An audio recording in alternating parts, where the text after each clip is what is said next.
Welcome to episode 225 of Build Your House Yourself University by BYHYU. I'm your host and fellow student, Michelle Nelson, and together we'll learn the basics of home design and construction and demystify the building process so we can make smart decisions and build quality dream homes with or without a general contractor.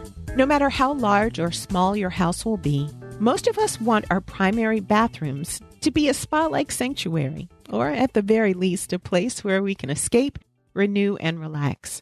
And with us spending more time at home over the last year, many of us are adding more amenities to our homes and bathrooms.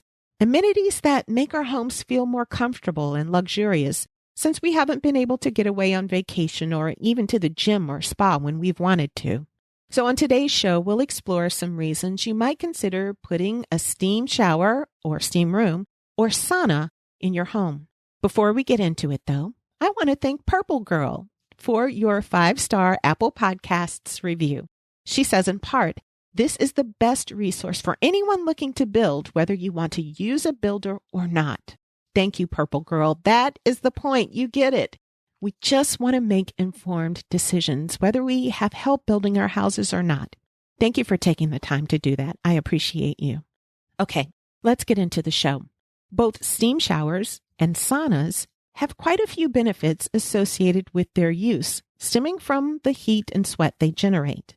We'll talk about those benefits in a moment, but let's start by talking about the physical and mechanical differences between the two, starting with steam showers or steam rooms. I'll use those terms interchangeably. A steam room is an enclosed space with a steam generator that boils water and turns it into steam. Sometimes that space is a completely enclosed shower that traps steam inside, and sometimes it's a completely separate room not connected to the shower.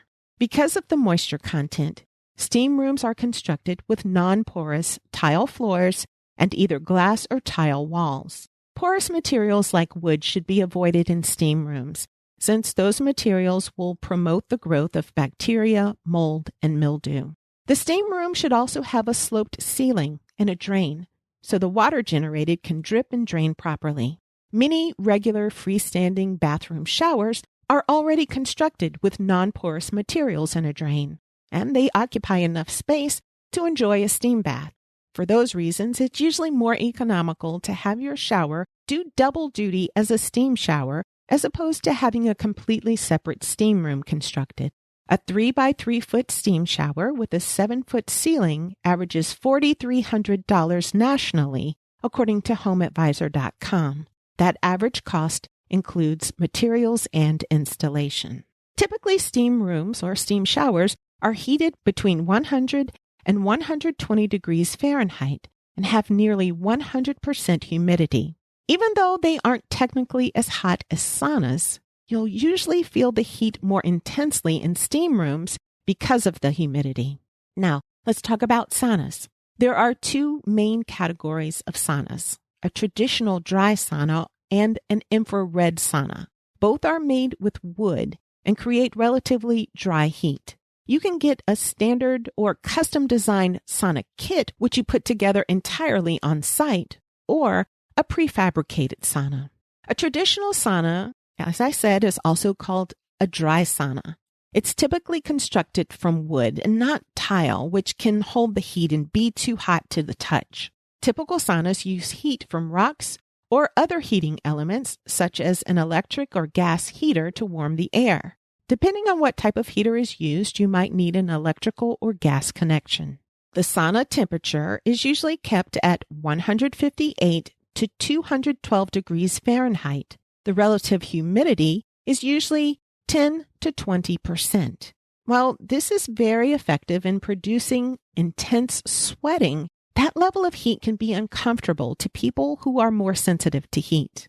An infrared sauna, on the other hand, is a type of sauna that uses infrared electromagnetic waves to create heat. Infrared waves are on the light spectrum, but they're not visible. So infrared saunas create heat with invisible light. These saunas are sometimes called far infrared saunas because most infrared saunas use waves that fall far on the light spectrum. The infrared light rays from the infrared sauna penetrate up to about 6 inches into the body, which activates your sweat glands. These saunas use infrared panels instead of conventional heaters to create heat. Infrared heat warms up the body before heating the air. According to manufacturers, an infrared sauna uses only about 20% of its energy to heat up the air, leaving the rest of the energy to heat up the body. In fact, testimonials say that even though an infrared sauna doesn't feel as hot as a traditional dry sauna, many people sweat more in an infrared sauna. Infrared saunas can stay cooler because they focus on heating up the body itself rather than using the room air to do so. Infrared saunas keep the temperature between 100 and 150 degrees Fahrenheit, which is much more tolerable for those who are sensitive to heat. You'll need an electrical connection for an infrared sauna, typically a 240-volt connection. According to HomeAdvisor.com, the average cost of a 4-person sauna is about $4,500. That average includes materials and installation, and the average cost takes into account both traditional and infrared saunas. Of course, the price could be greater or lesser depending on the size and features you choose. If you're building your own custom sauna, the floor and walls should be heat insulated. If, however, you decide to use a pre-made home sauna, the flooring and walls are already appropriately constructed. Pre-made saunas can be placed on nearly any surface as long as the surface is level and sturdy. Most people plan to put their sauna in the primary bathroom or home gym or basement. If you don't think you have the space for a full sauna in your house, but you really want one, consider a portable single-person sauna or an outdoor sauna. Lots of people who can't find room within the house can find a spot in their backyard to place an outdoor sauna. So, why put a sauna or steam room in your house? One of the major reasons for adding a steam shower or sauna to your home is for convenience and privacy. With a home steam room or sauna, you have total freedom in sweating whenever you want and however you want. A private at-home unit is especially nice if you prefer to sweat in the nude. Plus, at home, you don't have to worry about sharing that space with other potentially infectious people. Home units provide a way to relax without going to a public spa or gym. And what about the health benefits? Well, infrared saunas are still fairly new on the health scene, and they're still being researched. But several studies have shown numerous health benefits. Those benefits are similar to those seen in steam baths and typical saunas, which have been studied for much longer. The Journal of American Medical Association of Internal Medicine reports that regularly spending time in a sauna can help us live longer and keep our hearts healthier. Other studies show that steam room and sauna sessions can contribute to better sleep, detoxification through sweating, increased immunity, pain relief, better skin, and increased metabolism. If you're interested in the science, you can Google and search for several studies that have been done on saunas and steam rooms and the health benefits associated with them. Some people are skeptical that saunas and steam rooms can produce all the health benefits that proponents claim. I am actually a believer. I believe that they are healthy for you. But even if your sweat session doesn't produce all the health benefits that you'd hoped for, you'll most likely enjoy a sense of well-being and relaxation anyway. Plus, saunas and steam rooms can give you much needed time to yourself, which a lot of us need these days from being cooped up in the house with the whole family. So, if both steam showers and saunas have health benefits, which one should you choose? First of all, if you've never been in either a steam room or a sauna, I would definitely try them out before investing in a unit for your home. They'll only be worth the investment if you actually like and use them. I'm personally a fan of dry heat, the dry heat of a sauna. I find it difficult to breathe and relax in a steam room. But if you like high humidity, a steam room is a better choice for you. Other reasons to choose a steam room over dry heat is if you often have allergy symptoms, sinusitis, or cold symptoms. The moist air of a steam shower can open up your sinuses and nasal passages, allowing for clearer breathing. A steam shower might also be better if you have especially dry skin. Users with dry skin may experience more hydrated skin after regularly using a steam room. However, be aware that steam showers have increased risks of developing mold and mildew when compared to saunas. Aside from those specific reasons for choosing a steam room over a sauna, it's primarily a matter of personal preference. Even though I have slightly dry skin, I don't enjoy a steam room as much as I enjoy a sauna. And although I like the dry heat of a sauna, I don't want the sauna to be oppressively hot. So I'm choosing an infrared sauna, which again doesn't get as hot as a traditional sauna, but it allows you to get a good sweat. I've done extensive research, and the sauna I've decided to go with is the Clearlight infrared sauna. Clearlight is the sauna branch of Jacuzzi, which has been making quality whirlpools forever. You should do your own search before deciding on the brand of sauna you choose, but I'll tell you some of the reasons I'm going with Clearlight. Number 1, they have a combination carbon and ceramic far infrared heater. The carbon in their heaters allows the heater to produce long-wave far infrared heat that penetrates deeper into the body.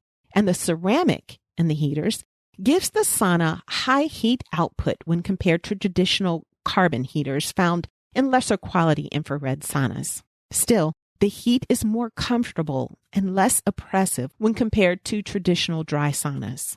Number 2, Clearlight is intentional about the positioning of their heaters. Where the heaters are positioned is important. Poorly placed heaters can cause uneven or ineffective heat distribution and/or hot spots. Heaters should be located so they're directed primarily toward your core or midsection, including your back, sides, and front. In addition, the backs of your calves should get some heat, but heaters above the head that you see in other saunas are unnecessary and can actually be kind of uncomfortable. Number 3, Clearlight has near zero EMF levels. EMF stands for electromagnetic fields, and most infrared saunas emit EMFs.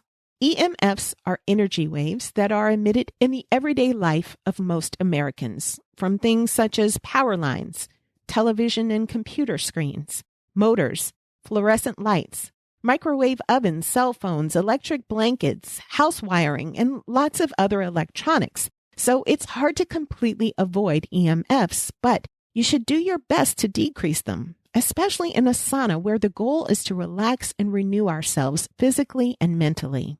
EMFs have been associated with memory loss, depression, loss of energy, irritability, inability to concentrate, weakened immune systems, chronic fatigue, and headache. Clearlight saunas reduce EMF levels to nearly zero in areas where you're sitting in the sauna.